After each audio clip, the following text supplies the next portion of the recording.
A kú déédé àsìkò yìí. Kókó inú ìwé ìròyìn la mú wá fún yín láti inú àwọn ìwé ìròyìn ilé wa. Orúkọ tèmi ni Ọmọgbémisọ́lá ọmọ Alọ́gọ̀madẹ̀.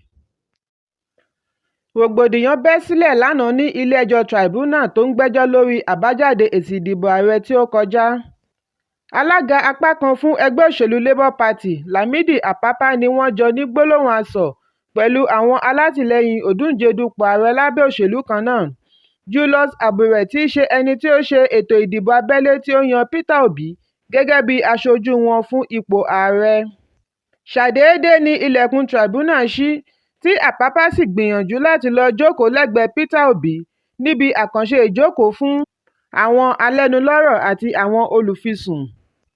Lójijì ni ọ̀kan nínú àwọn olórí ọ̀dọ́ dá Apapa padà láti jókòó síbi àkànṣe àga náà. Lẹ́yìn tí ìgbẹ́jọ́ bẹ̀rẹ̀, tí wọ́n pe ẹjọ́ ni Apapa dìde, ó sì ṣe àfihàn ara rẹ̀ gẹ́gẹ́ bí alága gbogbogbò fún ẹgbẹ́.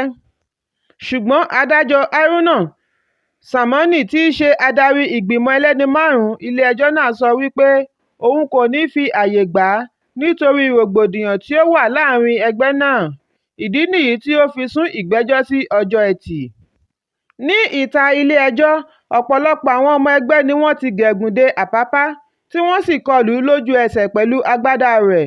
Wọ́n ju fìlà rẹ̀ nù, wọ́n sì ń pè é ní oríṣiríṣi orúkọ. Ọpẹ́lọpẹ́ àwọn aláàbò tí wọ́n sáré gbé e kúrò ní ibi ìṣẹ̀lẹ̀ náà. Ẹ̀kúnrẹ́rẹ́ ìròyìn yìí wà nínú ìwé ìròyìn Vanguard tó jáde lónìí. Àjọ tó ń gbógun ti ìwà ìbàjẹ́ àti ìṣòwò ìlú kùmọ̀kùmọ̀ EFCC yóò bẹ̀rẹ̀ ìwádìí lórí àwọn gómìnà kọ̀ọ̀kan tí sáà wọn yóò wá sí òpin ní ọjọ́ 29 oṣù yìí. Àjọ yìí kọ̀wé sí àwọn gómìnà wọ̀nyí pẹ̀lú àwọn kọmíṣánná tó ń sìn lábẹ́ wọn. Gómìnà ìpínlẹ̀ Zamfara Bello Matawalle jẹ́rìí wípé lóòótọ́ ni òun gba ìwé yìí, ṣùgbọ́n òun lòdì sí ìdúkokò mọ́ni yìí láti ọ̀dọ̀ àjọ náà sí àwọn gómìnà. Matawalle kọ̀rọ̀ ojú sí àtẹ̀jáde alága EFCC Abdulrasheed Báwà níbi tí ó ti sọ pé òun ti fi ìwé ìpè ránṣẹ́ sí àwọn gómìnà àti àwọn kọmíṣánná wọn lórí àfisùn ìwà ìbàjẹ́ lẹ́nu iṣẹ́. Matawalle nínú àtẹ̀jáde rẹ̀ ní ìlú Àbújá sọ wípé bí onípò òṣèlú bá ń ṣe àkọọ́lẹ̀ rẹ̀ lẹ́nu iṣẹ́, bákan náà ni kí EFCC ṣe ìwádìí àwọn tí wọ́n ní lọ́kàn gangan. Ó tako ìdí tí EFCC ṣe ń ṣe ìwádìí àwọn gómìnà nìkan láì wo ọ̀dọ̀ àwọn òṣìṣẹ́ ìjọba àpapọ̀. Ó ṣe àtẹnumọ́ wípé ìkéde EFCC kò pé ó sì ní ọwọ́ kan ìkà nínú. Ẹ̀kúnrẹ́rẹ́ ìròyìn yìí wà nínú ìwé ìròyìn The Nation tó jáde lónìí. Gbajúgbajà ògbóǹtarìgì ayàwòrán sinimá àti fíìmù àgbéléwò ní ilẹ̀ Nàìjíríà Zeb Ejiro ti jáde láti sọ̀rọ̀ lórí ikú Obinna Nwafor tí gbogbo ènìyàn mọ̀ sí Saint Obi. Zeb Ejiro sọ wípé òun gbìyànjú láti ṣe àtúnṣe gbajúgbajà eré rẹ̀ àtijọ́ tí àkọlé rẹ̀ ń jẹ́ Ripples. Ó sì fẹ́ kí Saint Obi kópa nínú rẹ̀, ṣùgbọ́n nígbà tí kò rí Saint Obi bá sọ̀rọ̀, ó kọjá lọ sí ìlú Ìbàdàn fún ìbẹ̀rẹ̀ àtúnṣe iṣẹ́ náà. Síwájú èyí ni ó ní àìmọye ìgbà ni Obi sọ fún òun wípé iná ìgbéyàwó òun ń jó àjórẹ̀yìn, ó sì jẹ́ ohun tí ó ń ba òun lọ́kàn jẹ́ gidigidi láti máa gbé lọ́tọ̀ọ̀tọ̀ sí ìdílé òun nítorí ìfẹ́ rẹ̀ sí àwọn ọmọ rẹ̀. Ejiro tẹ̀síwájú wípé Obi kò bọ́ nínú ìpayà lẹ́yìn tí ìgbéyàwó náà dàrú pátápátá títí ó fi di olóògbé. Ó wá dá ẹ̀bi ikú náà ru ìgbéyàwó tí ó túká.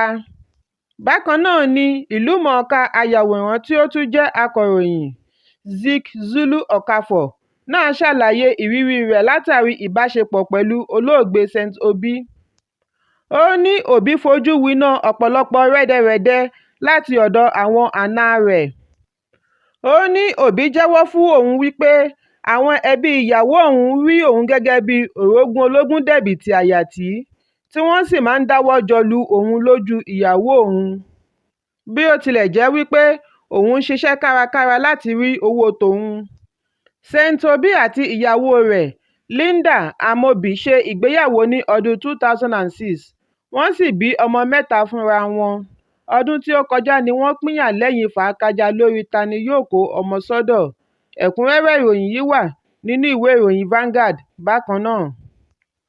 Ọmọ ọdún 6 Sherifat Usman ni ó wà nínú bíi kíkú bíi yíyè látàrí bí abilékọ kan Fatima Malam ṣe fi ọ̀bẹ dá ihò sí i níkùn ní ìpínlẹ̀ Kánò.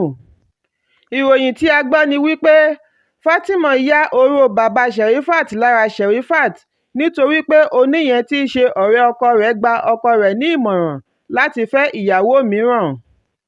Ṣùgbọ́n ọkọ Fatima tí wọ́n ń pè ní Malam sọ wípé ìyàwó òun ní àrùn ọpọlọ. Àwọn ẹbí méjèèjì yìí ń gbé ní Gadonkaya, Damasiri, ìjọba ìbílẹ̀ Gwale ní ìpínlẹ̀ Kánò. Ìwádìí jẹ́ kó di mímọ̀ wípé Fatima tan Sherifat lọ sí agbègbè Mariri, ìjọba ìbílẹ̀ Kumboso. Lójúnà Mariri ni ó ti ra ọ̀bẹ láwìn, ó sì mú ọmọ náà lọ sí ilé àkọ́kù níbi tí ó ti gún ọmọ náà pẹ̀lú èròǹgbà àti pa á. Fatima sá eré tètè kúrò níbi ìṣẹ̀lẹ̀ náà lẹ́yìn tí ó ti parí iṣẹ́ láabi ọ̀hún. Igbe ọmọ náà ni ó fa èrò ọ̀nà lọ kí wọ́n tó gbé e lọ fún ìtọ́jú. Síwájú èyí ni a gbọ́ wípé Fatima ti ń hùwà lódìlódì. Wọ́n ní ó gbé ọmọ orí odó jáde lọ́jọ́ kan, ó sì halẹ̀ wípé òun yóò pààyàn bí ọkọ òun bá fẹ́ ìyàwó mìíràn. Agbẹnusọ fún ikọ̀ ọlọ́pàá ìpínlẹ̀ náà, Abdullahi Haruna, fìdí ọ̀rọ̀ yìí múlẹ̀ ní Ọjọ́rú. Ó ní ìwádìí ṣì ń lọ lọ́wọ́ nítorí ọlọ́pàá ṣì ń wá afurasí náà.